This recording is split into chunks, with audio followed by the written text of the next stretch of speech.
देखिए, सबसे पहले तो लापता, भाग गए, भगोड़े हैं, इस प्रकार की भाषा भारत की सार्वजनिक जीवन में और संसदीय जीवन में अभी अभी सुनाई पड़ती है। जब से संसद सत्र शुरू हुआ तब से लगातार मैं संसद में आता हूं, मेरी चैम्बर में बैठा हूं। चूंकि संसद भवन के अंदर विपक्ष संसद को चलने ही नहीं दे रहा है, दोनों गृहों में, तो कोई जाकर क्या करेगा। जहां तक चर्चा का सवाल है, सरकार की ओर से किरण रिजिजू जी ने, जो हमारे पार्लियामेंट्री अफेयर्स मिनिस्टर है, उन्होंने बहुत स्पष्ट कर दिया है कि जो नीट आंदोलन के छात्र प्रदर्शन पर सभी प्रकार की चर्चा करने के लिए सरकार तैयार है और चर्चा के लिए समय सुनिश्चित किया जाए और विपक्ष तैयार हो जाए। पहले तो ये यही मांग कर रहे थे, हमने हाँ बोल दिया। मेरी ओर से भी मैंने कह दिया है कि मैं किसी भी सवाल का जवाब देने के लिए संसद में तैयार हूं, मगर वो चर्चा ही नहीं होने देना चाहते। अब जनता तय करे कौन भाग रहा है।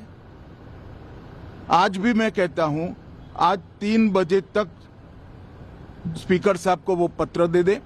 3 बजे से लेकर कल 3 बजे तक सभी प्रकार की चर्चा के लिए हम तैयार हैं। मैं सदन में ही बैठूंगा, सबको सुनूंगा और सब चीजों का जवाब दूंगा। सरकार के पास छुपाने के लिए कुछ नहीं है। वो भी चर्चा करूंगा कि आपने क्यों चर्चा नहीं चाहिए। भारतीय जनता पार्टी की मोदी जी के नेतृत्व में सरकार, एनडीए की मोदी जी के नेतृत्व में सरकार हर चीज पर चर्चा के लिए तैयार है।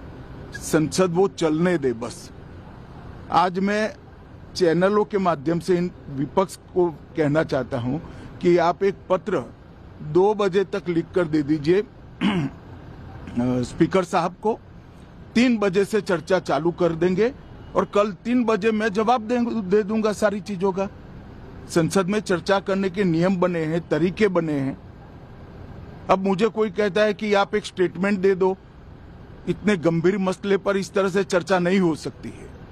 शायद आपके पद्धति में होगा, मगर संसदीय पद्धति ये नहीं है।